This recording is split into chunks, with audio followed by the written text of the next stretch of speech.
the 50-mile stretch between the Bahamas and South Florida. Very narrow when you think about the ocean. The Spanish, for centuries, they left Havana in fleets.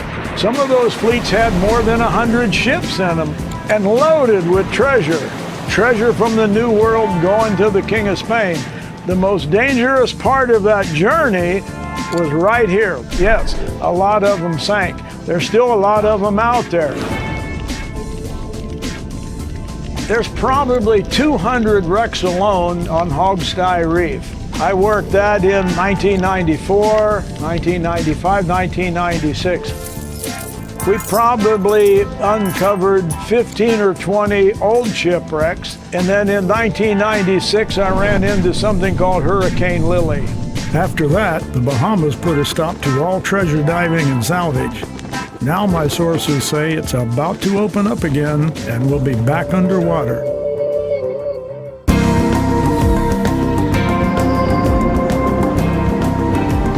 Shortly after Columbus's voyage of discovery, the Spanish started sending treasure fleets back to Spain. And they did that for more than 300 years. 300 years of treasure fleets going right past our little island here. And if the pirates didn't get them, sometimes the hurricanes did.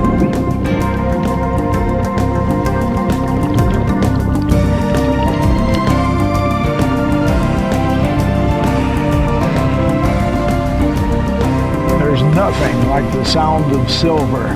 This is what it's all about. There's one thing for sure, if you don't go out and look, you'll never find it.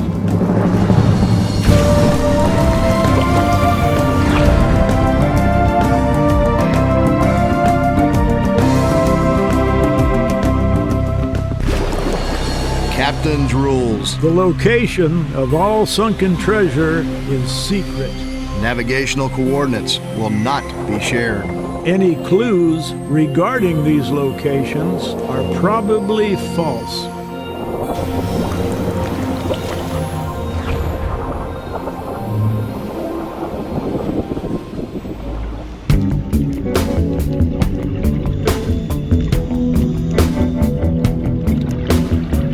So after a long summer of out looking for stuff and treasure hunting, I was juggling a lot of balls and I needed a vacation. So Fizz suggested that we come over here to Bimini. We were going to come over and talk to the minister. So thought it'd be a great opportunity to kind of wrap a little business with pleasure on a great tropical island. The area is just a tropical paradise, a beautiful place to come and a fantastic place to look for sunken treasure, and also a great place to come vacation. Gary has been the spearhead of this whole thing. He's brought a lot into this business, things that I didn't have. His blood pressure started going up, which didn't surprise me because I went through that years ago. And so I said, stop it right there. Let's take some time off. Let's go to a fun place. How about Bimini? So we booked a flight on Chalk Airways. Chalk's has been in service, I guess, since the 1940s, and have been flying in and out of Bimini and all around the Bahamian Islands for many years. That kind of started our adventure. I mean, what better way to come over to Bimini than flying at 2,500 feet on a small aircraft, then coming all of a sudden seeing the island as it starts appearing on the horizon. A lot of the stress and stuff that I had started slipping away as we landed. Yeah, Bimini is known for its great fishing here. But one thing about fishing and attracting all the fish, there's also a lot of beautiful reefs down there as well. So I'm also looking forward to doing some diving. Being so close to the Gulf Stream, the reefs have to be big, they have to be pretty, and have to have a lot of fish on them. I've been talking with Mr. Vernon Simonette, who was Speaker of the House in Nassau for years, and the Minister of Transport, Mr. Dion Fowlkes. So hopefully we'll get it going back here in the Bahamas again. The Bahamian government actually put a moratorium on treasure hunting in the entire Bahamas back in 1995. So it's been almost 12 years now since anybody's been able to do anything legally in the Bahamas. So this connection with Mr. Simonette and getting a meeting with the Minister of Transportation, who would be the one that would issue permits for treasure hunting, is extremely important and extremely valuable. Hi, Mr. Simonette. I'm doing pretty good. Gary and I are over in Bimini for a few days, and I was just wondering if maybe if the minister had any time, like Wednesday or Thursday, we could pop over to Nassau maybe and have a talk with him. Okay, that sounds good. I'm at the Big Game Club on Bimini, but would you like me to call you back, say, Tuesday? All right, I'll call you back. Say hi to the missus for me, please. All right, I'll talk to you in a day or two. Thank you. Bye-bye. He didn't have his number there, but he's going to call Nassau and get it, and we can call him back, and he'll give it to me, and we can just call Minister Folks directly. Yeah. Okay. Meanwhile, did you see that little bar we walked by? I did see that. Okay. Man, I needed this. Oh, yeah. This is great. We're going to Nassau. I'm going to take Hogsty Reef back, and there are some 1,500 wrecks there that should have some of the rarest coins the Spanish ever made on board. And where's the most likely place to be? Seeing they were made in Santo Domingo, they came through the Windward Passage, Hogsty Reef. That's a no-brainer. That's why I took it. And that's why I keep coming back to the Bahamas. Plus, all the women here love me. Working over in Florida, especially we were in North Florida, visibility's bad. There's lots of problems. I mean, logistic-wise, it's horrible. So Gary and I decided, hey, let's take a week off and go to the Bahamas. And I thought, well, that's a good idea because I can't think of any place in the whole world I'd rather go.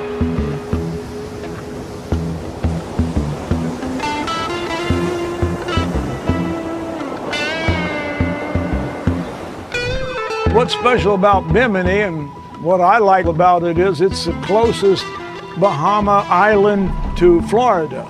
And here again, we're talking that narrow channel. Ponce de Leon, he thought this was a Garden of Eden. It's just such a beautiful place. Bimini is a great little spot. Where it's located is some 52 miles to the east of Florida. And basically it's sitting on the east side of what is a channel where the Spanish would take their ships up coming from Havana, and they would have to shoot between Florida and Bimini and catching the Gulf Stream on into Spain. Let's see if we can put the bow right over this sand patch right here. Bill Keith at Bimini Undersea set us up to explore the island's underwater pleasures and treasures. He runs one of the best operations I've ever seen. And in 37 years, I've seen a lot of them. He's personable, he's smart, runs a good operation.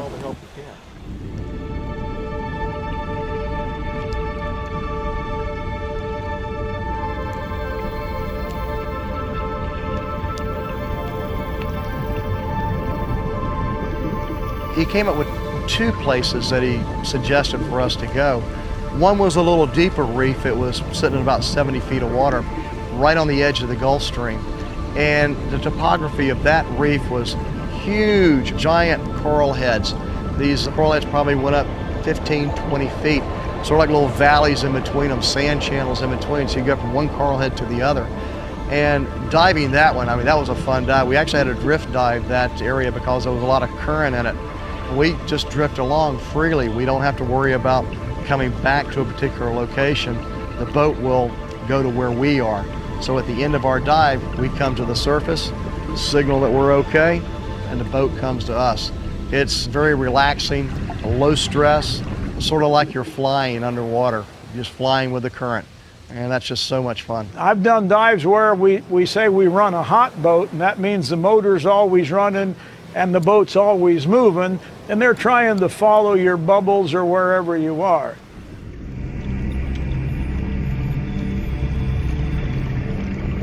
Today was very safe. We had a big ball on a rope, and we hold that and we just take off with the current. It's the easiest, it's the best, it's the most fun of all the diving that I know about.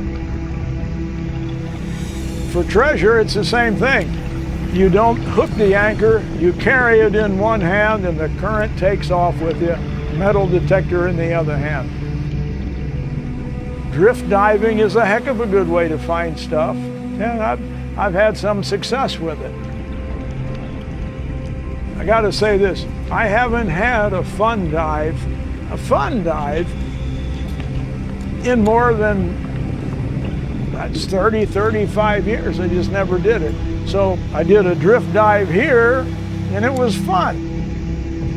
You know, I've dove with Fizz, I don't know, we have hundreds of dives together, and I've never seen the man smile underwater. That dive, he had a grin from ear to ear. As we're hanging on to that line, the drift line, he's just got this big old grin on his face, and that was worth the whole trip right there, just to see him do that. Grilled fish, chicken, and lobster. The best way to travel in Bimini is to rent yourself a golf cart.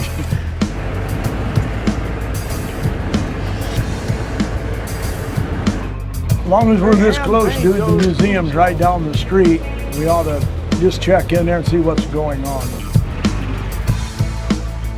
Oh man, look at that, Fizz. What date on this do you think? These are reinforcement bands. Trunnions are kind of low, and I'm going to say early to mid 1600s, probably British.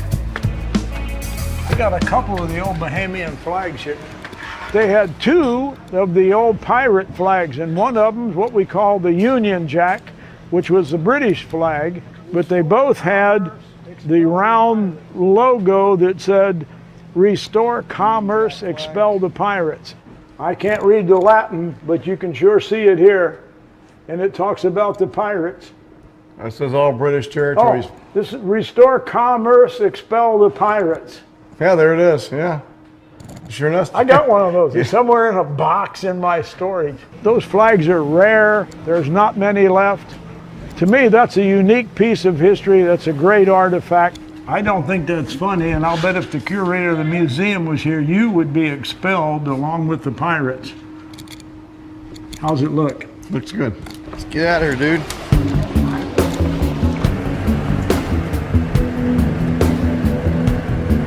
Do you know how lucky we are? Today's Monday. We're in Bimini. We're diving. We're drinking. Think of those millions of people at their job. I wish they could all join us. I do too. It would be nice. I'm just pointing out how lucky we are, and I know it, dude. Yes, we are. Hey, how you doing? That all right? Very cold. Where you from, man? Where you from? We're Keys. The Keys, Florida Keys? And we stopped at Cherry's. Yeah, it doesn't look like much, and it's not much compared to what you're looking at bar-wise. But over here, it's the creme de la creme. And we've been there. We're going back. The wheel has returned. God bless the Bahamas. God bless the Bahamas. Welcome to the Bahamas. Thank Thanks you. for coming. And come back again. Come look again. I plan on it.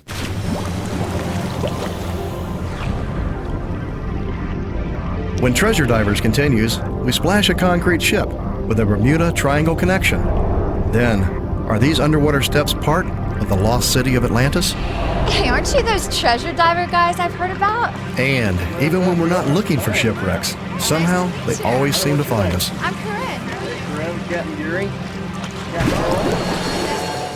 It's Flight 19. Flight 19 was a training flight that took off out of the Naval Air Station in South Florida, 9 aircraft in the squadron, and they all disappeared.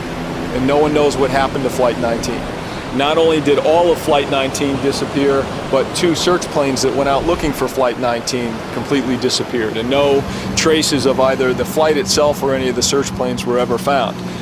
The reason the Sapone is significant in this story is the fact that this was one of their first points on their training mission.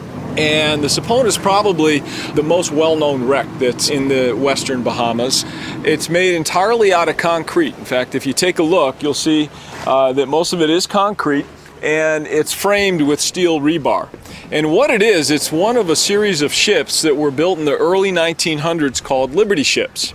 Liberty ships were built because the federal government had pretty much put a lock on all the traditional shipbuilding supplies in prep for World War I. And the commercial industry, commercial shipbuilders were sort of at a loss. And they came up with this technology, basically, that it didn't matter what you made a vessel out of, as long as you displaced more water than you weighed, it would float. In the late 1920s, there was a hurricane, a very, very dramatic hurricane, that drove this boat up onto the Bahama Bank. During World War II, planes from the Air Force, also from the Navy, went out and used this ship for target practice. They would bring training flights out here and they would shoot 50 caliber machine gun shells. They would drop dummy bombs on this thing, which accounts for the condition that you see it in. The sides just didn't fall off, they were shot off. And thousands and thousands and thousands of rounds of 50 caliber machine gun shells were shot at this. And in fact, it's one of the few artifacts that we allow people to take when you're on a dive here or when you're on a snorkel. Especially after a stormy period, we'll still find one or two machine gun shells.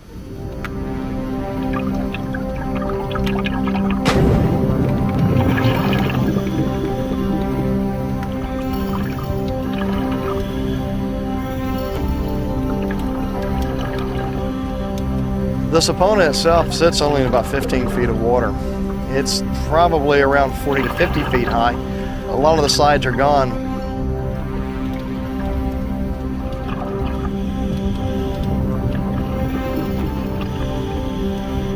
The ship's in pretty bad shape. It's concrete and there's a lot of steel girders, there's a lot of steel rebar in it, and it's all rusting away.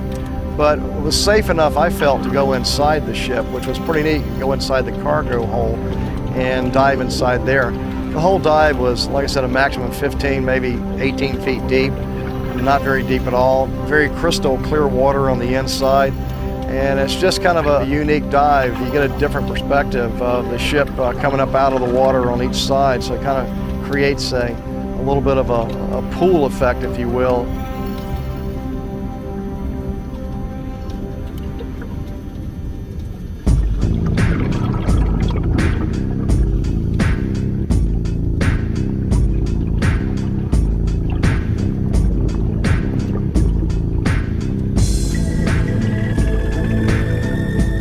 Bill from the dive shop said that on that particular wreck, it's the only place you can actually take artifacts home with you as long as they're the 50 caliber shells.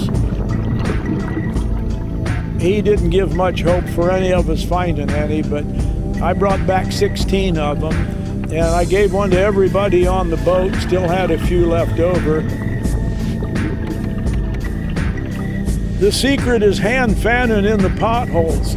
You just go along, you see a crack. Of course, it's full of sand, but it'll show just a little bit. And they're not deep, and you just hand fan them out. Those bullets are laying down in the bottom. It's not hard to figure it out. That's chapter 6. But I even found 2 12-gauge shotgun shells that I know the Navy didn't shoot there, so I don't know where in the heck they came from.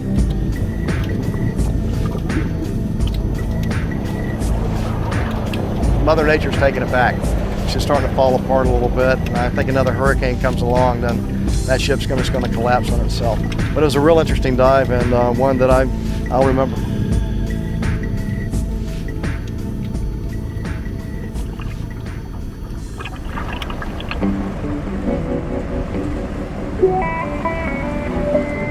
The Saunders brothers, Ansel and Ashley, are the local authorities on a few of our favorite things: history, pirates, and boats. Hey, Ansel. Ansel! Hey, pretty good. We hear you're the best boat builder in Bimini. Well, I guess there's only one boat builder, so I must right now. Ansel is a boat builder, wooden boat builder. I've ran across a couple over the years, but this guy has really got his craft honed. It's fine-tuned. Really great work. We got to watch a little bit of it, and you know, we got to rub the wood and everything. Everything is glued together and screwed together, and that makes it different when everything is glued, because you have to fit it, take it back off, then glue it, and then screw it. All brass screws. This is a horse flesh wood. very beautiful, hard, dense, grows slowly. Almost all the islands have it in it. Andros has the most. You know, back in the old days, the shipwrights used to go out and look at the trees and see just where they get the knees for deck support. The natural turn. Yeah, this is great. You're doing the same thing. Yeah, this is bonefish, and she's drafted. Because I was a bone fisherman for 50 years, I know exactly what we need on those flats. So she's drafted in a way, she's got some V in the front so that you don't broach, but she flattens out in the back so she gets over shallow water. Bonefish can get over in 3 to 4 inches of water.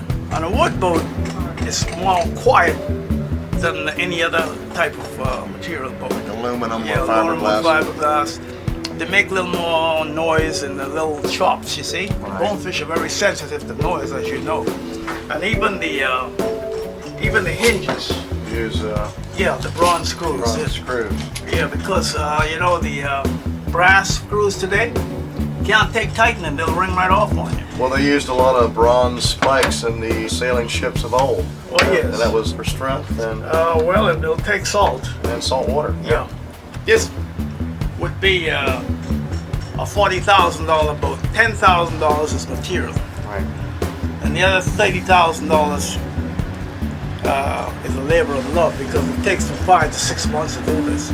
It's a dying craft, and of course the whole time I'm standing there listening to him and watching what he does and how he works, and I'm thinking, I'm so glad we're getting this on film because you will never see that again. Okay, this is the most important thing of this whole boat building. A wooden rule, which can also be used as an angle square, you see, to make things. You can't do that with a tape. So I want to know how this angle to put on this here to plane this down. This is on an angle. This don't even look like it's not on an angle. You just do it like that and you put it like that. So that's the angle of this cross here and this going like that. So I would plane this down to that angle rather than go and get a bevel square. You gotta square on a rule on you at all times. This is a back pocket thing, you know. When I finish the floorboards in there, you see how this screw head here? Every screw would be turned this way of the boat. It goes right to the side here. This is just fantastic. Look at this man, 75. They can't get an apprentice. It scares young kids. Take a good look at this because you will not see it again. Damn. It don't look so. It's sad, but it don't look so.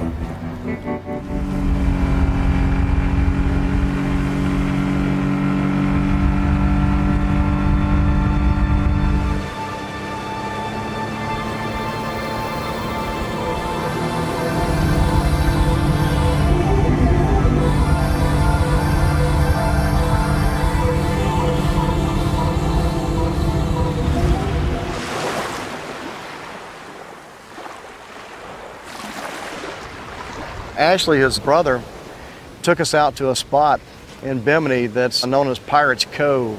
It is a quiet morning in Bimini. The year is 1717, and a Spanish ship is sailing over the gentle waves of the Gulf Stream. Ashley's a historian, and he's written some really good books about Bimini history, knows the pirate stuff inside out. It is carrying gold and silver and precious jewels back to Spain from the rich New World. Little do the Spanish sailors know, but on the other side of the island, another ship is waiting. It is a pirate ship. As long as there have been ships to carry treasure across the seas, there have been pirate ships to rob them. Fizz. Looks like a ballast truck. Yes, sir. Is it? Yes, sir. Look at this. The piracy in the Bahamas, I think, started coming in sometime in the 1600s. The truth is, I really didn't follow piracy all that close, although I know it's like the catchword these days. But the Spanish considered the Dutch, the French, and the English, they considered them all pirates anyway. So if you go by the Spanish definition, this area was loaded with them. Pirate Cove, that area is secluded. There's nobody living there. There's no buildings there. the pirates actually were there. That was a place where they could waylay and try and ambush. Spanish galleons were the best, but they weren't particular. They'd take a merchant ship as well. The pirates take all they can from the ship and burn what they can't carry. Then they sail away to divide up the loot. Each pirate gets an equal share, except for the captain, who gets more. It is part of the pirates' code. But most of the time when they got their division, they'd head for the tavern and they would spend their money on wine, women, and song. Not a bad idea. I'd like to come over here and bring a metal detector. Anybody tried that? No, nobody's tried it up here, but this would be an ideal place, and even across the creek here on the other side would be ideal too, Uh-huh. This is a excellent spot for treasure. Excellent spot. If you was gonna dig, yes. The pirates like the sand, you see, to bury treasure. They're not gonna go in a rocky area. Good. Such, Good thinking. it's too much trouble. So this is only a sand spit here, and right across there is easy digging, and this is where ideal for burying pirate treasure. Well, I know where a metal detector is. I know where a shovel is. You use the shovel, I'll use the metal detector. Well, half of what you find is mine. I was just amazed that it is still there. It is still pristine, and we're thinking about going back there and taking a metal detector. You hear a lot about the buried pirate stuff. It wasn't as prevalent as people think, but every now and then after a raid, an individual guy might bury his little box, whatever his division was, 8 or 10 coins or a couple of rings or something.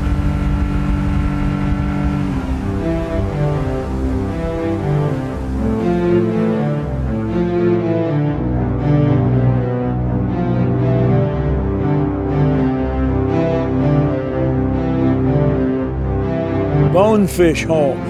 It's in one of those little secluded channels that every place has. We have them in the Keys. You just run through the mangroves.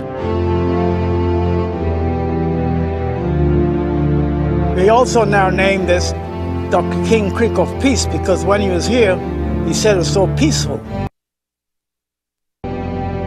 There's so much life all around us. And we stopped there, and it was actually the place where Martin Luther King wrote his acceptance speech for the Nobel Peace Prize. And then the day before he was assassinated, he was in the same place. This is the very spot that he wrote his last speech, right here in these mangroves that we call Dr. King Creek of Peace, which is the Bonefish Creek. And he delivered that night. Next day he was gone. Now, Dr. King, with tears rolling down his cheeks, he looked, he said, It's just moving and overpowering. It's almost like a holy place, I guess. I'd like to go back sometime. Seems to me it'd be a good place just to sit there and try and think, which I sometimes have a hard time doing, but I loved it.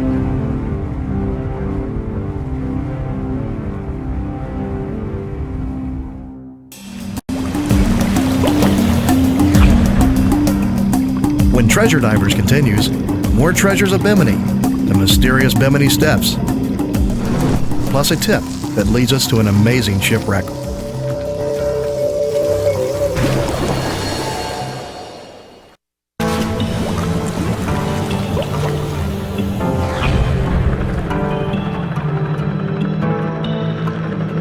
Only 50 miles from Florida's southeast coast, the Bimini Islands are right across the Gulf Stream.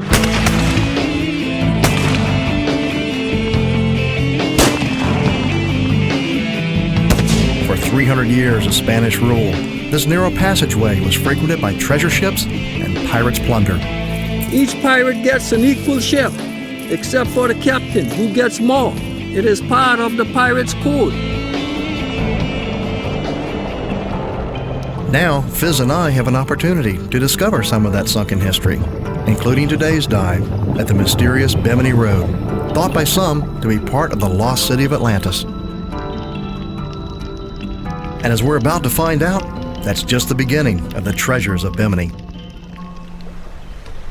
Treasure diving in the Bahamas started in 1981. We came to West End and we're doing magnetometer surveys all around Grand Bahama Island. We found 28 wreck sites. That narrow channel was the worst part for the Spanish, the most dangerous part for the Spanish. And that's why all these wrecks are here. Hello, Mr. Folks.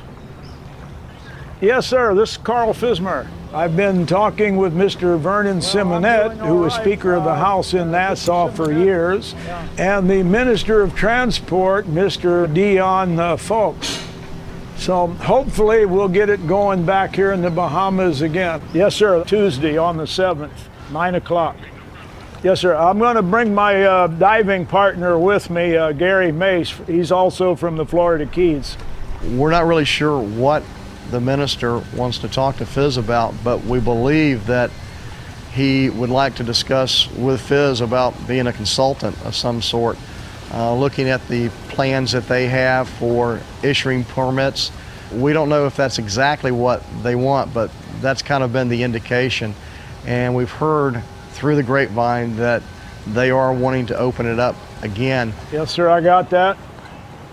9 o'clock next Tuesday, August 7th. This moratorium, it's been in effect almost 10 years, and basically what it is a hold on shipwreck salvage. But Mr. Simonette and the Minister of Transportation has said they're very close to lifting it so we can all go back to work. Yes. So we have the appointment. We're coming back to Nassau next Tuesday to meet with the minister. That leaves time to relax and enjoy Bimini's lost city of Atlantis. We're out on what's commonly known as the Atlantis Road side. It's also called the Bimini Road. And what we're going to be diving on is a series of stones that appear to have some design to them. And that's really what the whole controversy comes down to, whether they're a natural formation or whether they have some design to them. They say that it's part of the lost continent of Atlantis. I don't know if it is or not. I've been here before, but I never went on this kind of a dive. But today, we'll check it out.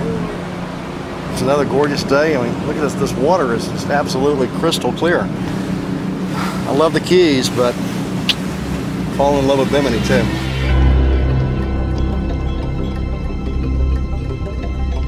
The reason it's a controversy has to do with a gentleman by the name of Edgar Cayce. He was around in his peak probably back in the late 1920s, 1930s, and he was a clairvoyant. He made a lot of predictions, and he made a couple of very specific predictions about Atlantis that were tied to the Bahamas and Bimini. In fact, he said that the first signs of Atlantis rising would show themselves in the Bahamas near the island of Bimini, and he specifically said between the years 1967 and 1968.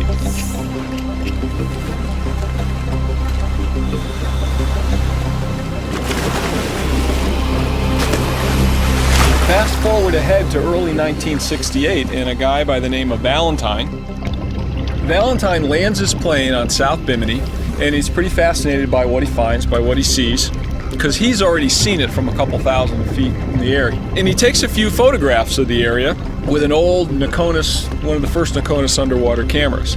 And he heads back to Miami.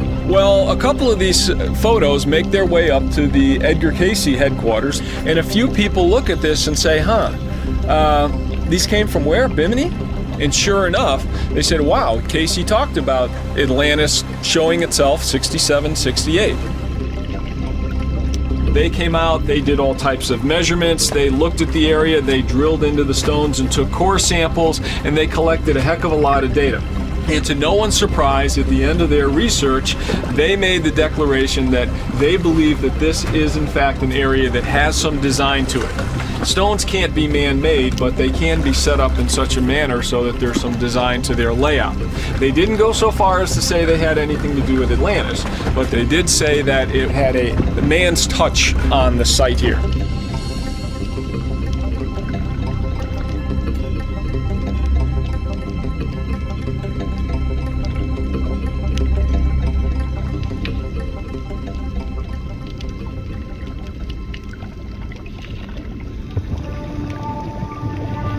dove the Bimini Road, which I really enjoyed.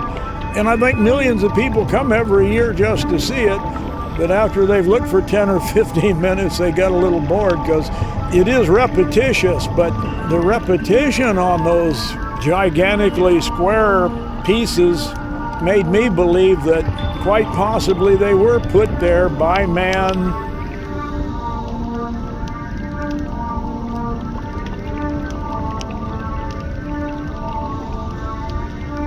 The structures out there are just too perfect to be nature. Too many square lines, straight lines, rectangles. I think it may be part of an ancient port or maybe an ancient seawall.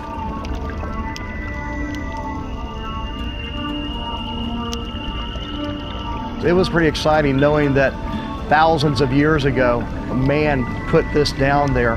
For what purpose, we don't know, as a road, as a seawall, but put them down perfectly and used some sort of logic to lay them down.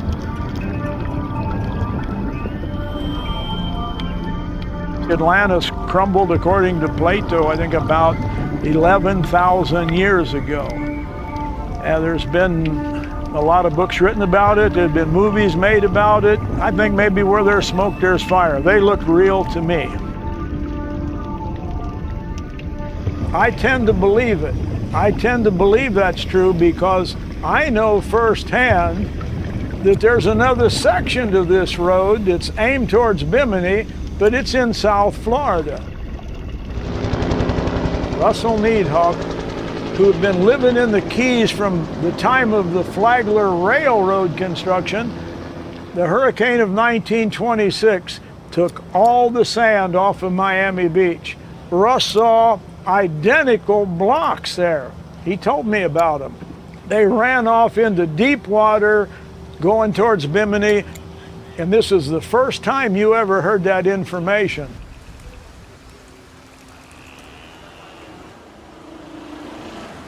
Hey, dude, this is the Hemingway place.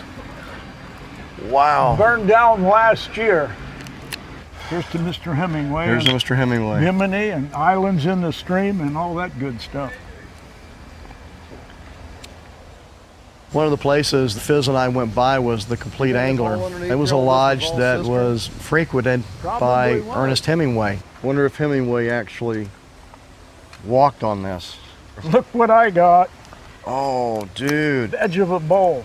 It was kind of neat being in a place where Ernest Hemingway hung out. That was kind of neat. And we had to sit down and have a beer and a cigar in his memory, which we did. Dude, I don't know about you, but so far, good vacation. So far, so good.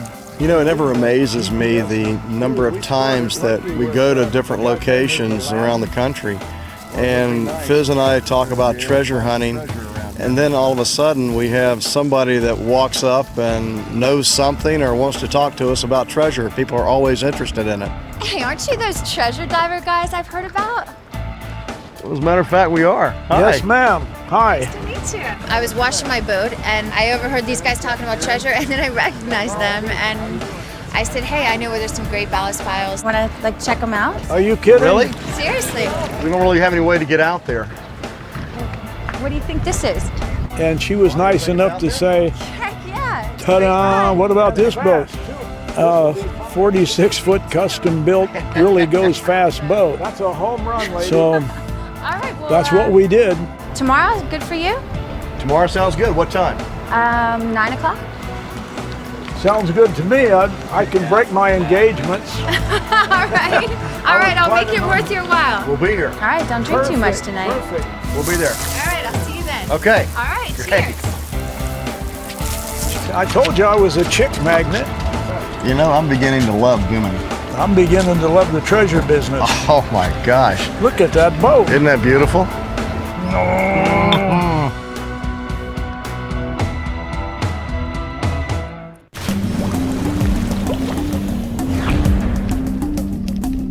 When Treasure Divers continues, our vacation turns into a real treasure dive, plus a close encounter with a feared man-eater.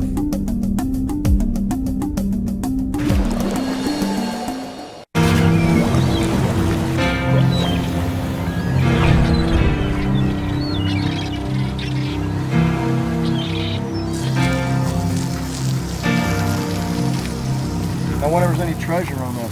This young lady had heard us over talking about some treasure stories, and she said that she happened to know where a few wrecks were in case we'd be interested in seeing them. See you then. Okay. All right, cheers.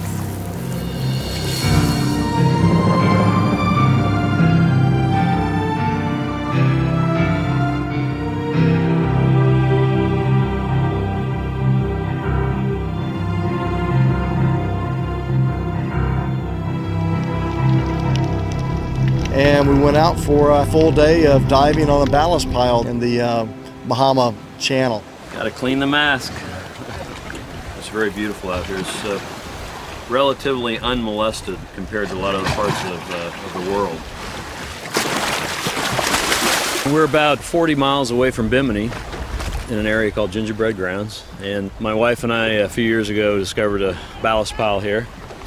It's got some nice wooden planks left and some bronze keel spikes and stuff like that, so we're going to show our friends and have a good time looking at it.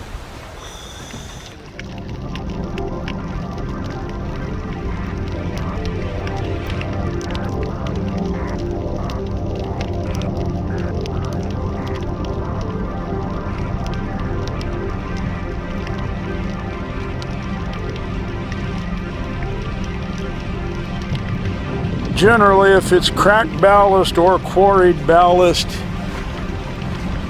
most of the time it was an English wreck.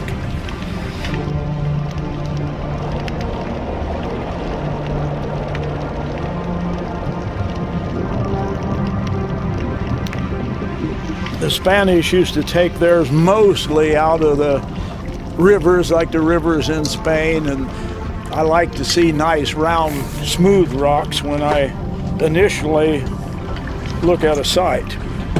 Well, I'm kind of looking forward to checking out this wreck. It's probably little known, and most people over here don't really pick on them, so let's try and see what it is, and then we'll have a better idea as to what may be on it.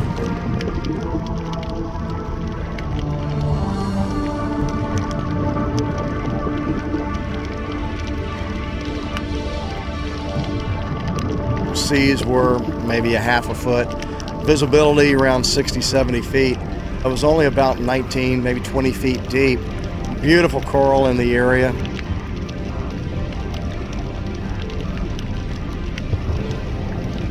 It was fitted with iron above the water line and bronze below the water line.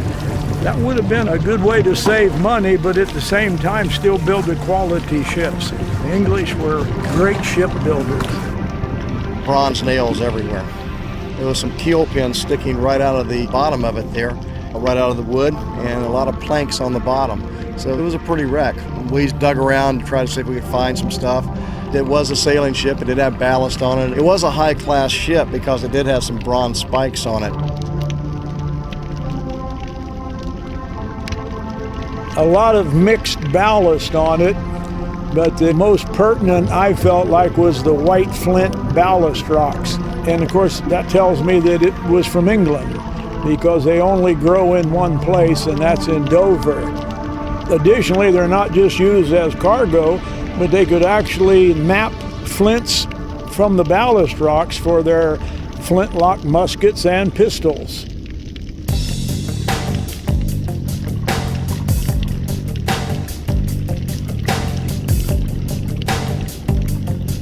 You know, in the Bahamas, it's legal to take lobster over there, and they have some pretty nice ones. But the way you have to get them is free dive.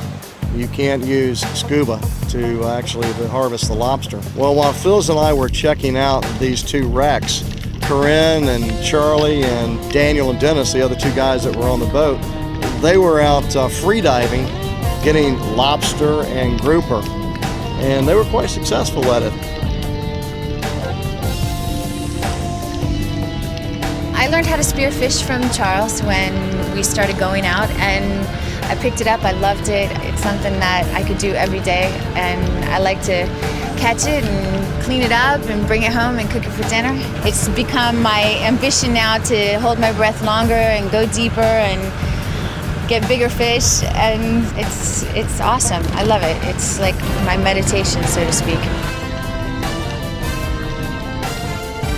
We've come out here free diving, spearfishing for many years, and as you're looking around for spots to find fish and lobster and conch, you happen upon various sites like this, and there's many sites like this out on the bank.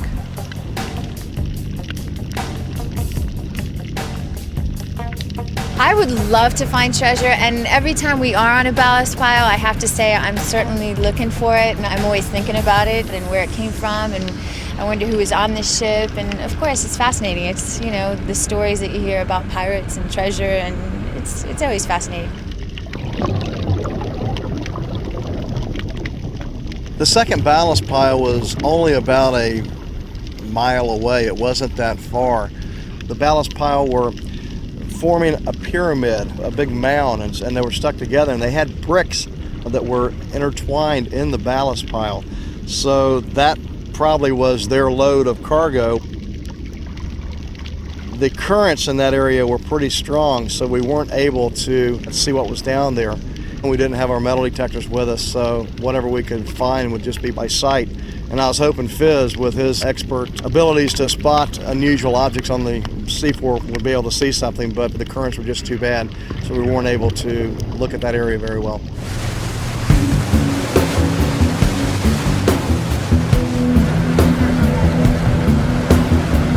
I love diving with these treasure divers. I think it's amazing and fascinating, and it actually inspires me to do more of it. And I like looking at the salty dogs and thinking about, oh, they got that pirate edge to them.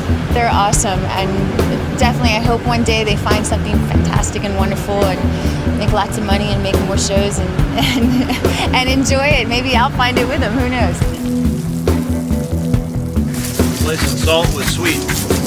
Charles, I sure can't thank you enough for this. It was just great. I'm glad that I was fortunate enough to run into you and that we could get together on this, because I've been out to the site many times and learned a lot today from your knowledge, so I appreciate that. This is a hog snapper, or hogfish. My favorite fish probably in the sea to eat. We got back to the dock after a great day of diving, and we had all these lobster and fish to clean. So getting some real nice grouper steaks coming off and real nice fillets of hogfish. Edible treasure. And I looked down and threw some of that fish out there, and lo and behold, here come a big old bull shark. They hang around the docks there waiting for fishermen to clean their fish and throw it overboard. And they got a great meal that night because, tell you what, some of those carcasses of the grouper and the hogfish were pretty doggone big.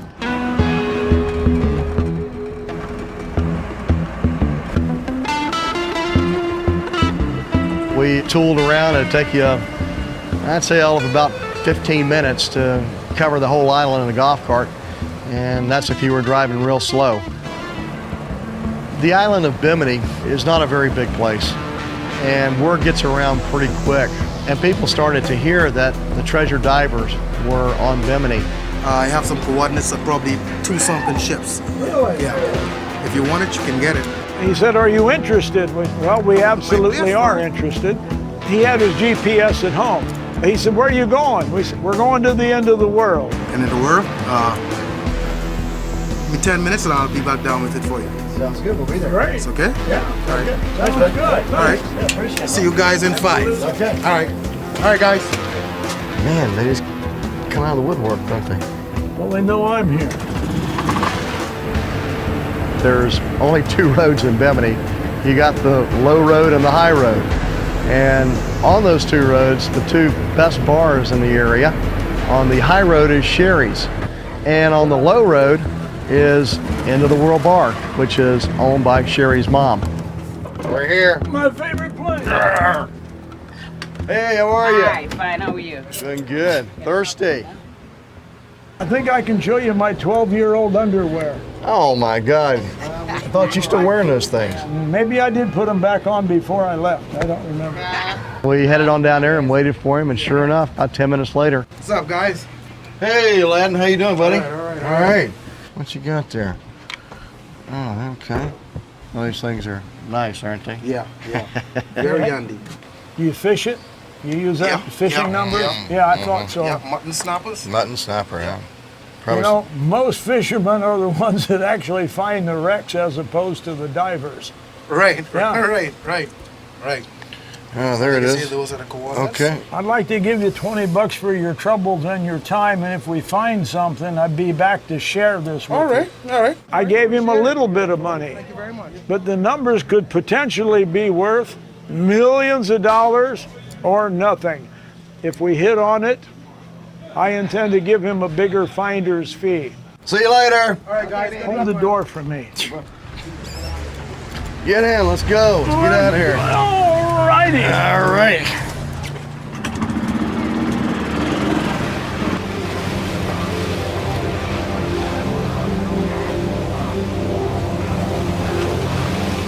What a day, what a day.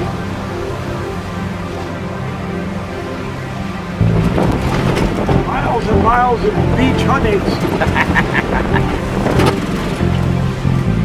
This looks like a good spot.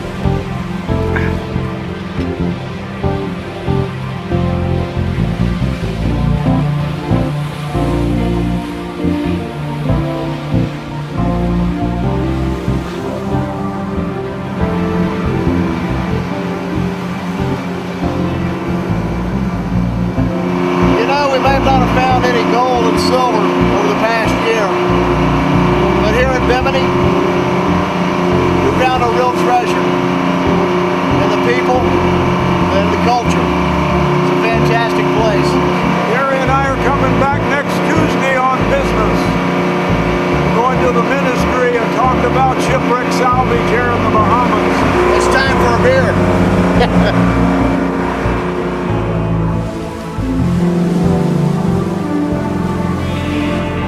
The Bahamas was a pretty good trip. Fortunately, we were able to take care of some business. It was a holiday, it's a diving holiday, but at the same time, I had arranged for a meeting with a minister of transport, and his department also controls the shipwreck permits. The moratorium that they've had for 10 years is about to be lifted.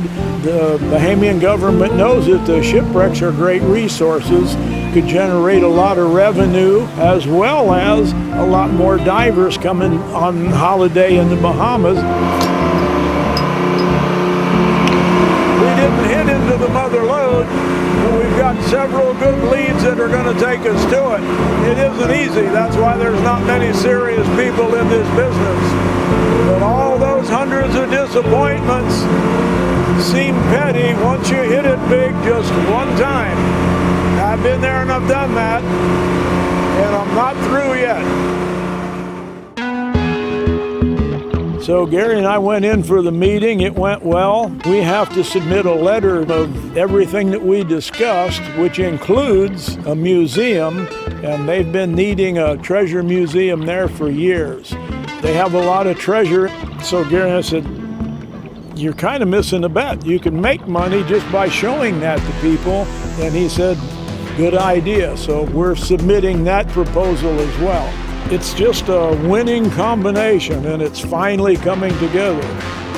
God bless the Bahamas. God bless the Bahamas. Welcome to the Bahamas. Thank you. Thanks for coming.